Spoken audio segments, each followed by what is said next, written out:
राधे राधे सभी भक्तों को आपका स्वागत है मेरे प्यारे बनवारी चैनल में। आगे बढ़ने से पहले आप सबसे निवेदन है, प्लीज़ मेरे चैनल को लाइक शेयर सब्सक्राइब कर दीजिए। आज का टॉपिक हम आपके लिए लेके आए हैं कि कैसे भीष्म पितामह को इच्छा मृत्यु का वरदान मिला था। क्या कथा थी इसके ऊपर, क्या कहानी है, चलिए आज हम आपको बताते हैं। भीष्म पितामह शांतनु और गंगा देवी के पुत्र थे। गंगा देवी ने उन्हें देवव्रत नाम दिया था।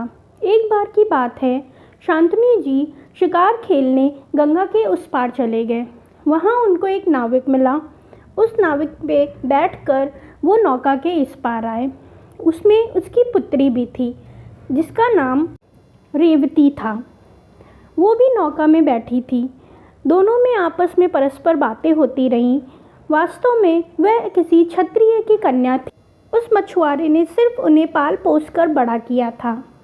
राजा शांतनु रेवती के सौंदर्य पर बहुत ही मुग्ध हो गए थे और उन्होंने उसके पिता के पास यह प्रस्ताव रखा कि मैं आपकी बेटी से विवाह करना चाहता हूँ। लेकिन मछुआरे ने उनके प्रस्ताव को ठुकरा दिया क्योंकि वो जानता था कि शांतनु की पहले शादी हो चुकी है। उसने कहा, महाराज, आपकी पहली पत्नी से आपको एक पुत्र है जिसका नाम भीष्म है। वह अभी जीवित हैं और ऐसे में मेरी पुत्री के कोख से पैदा होने वाला पुत्र उत्तराधिकारी नहीं हो सकता है। अतः मैं आपको अपनी कन्या से विवाह उचित नहीं समझता हूँ। इस बात से राजा शांतनु बहुत व्याकुल रहने लगे। हर वक्त वह गुमसुम रहने लगे।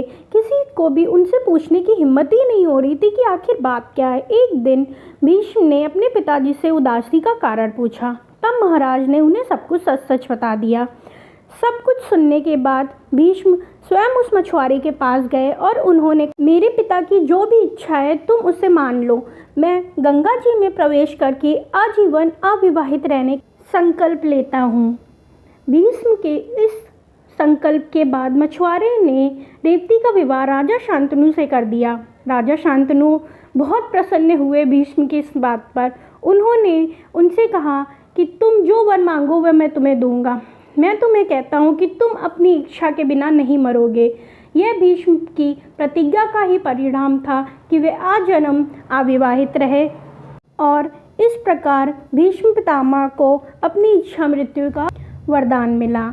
आपको कहानी कैसी लगी प्लीज़ कमेंट करके बताइएगा और मेरे चैनल को लाइक शेयर सब्सक्राइब करिएगा। मैं आपसे कल फिल्म मिलूँगी। राधे राधे, जय श्री कृष्णा।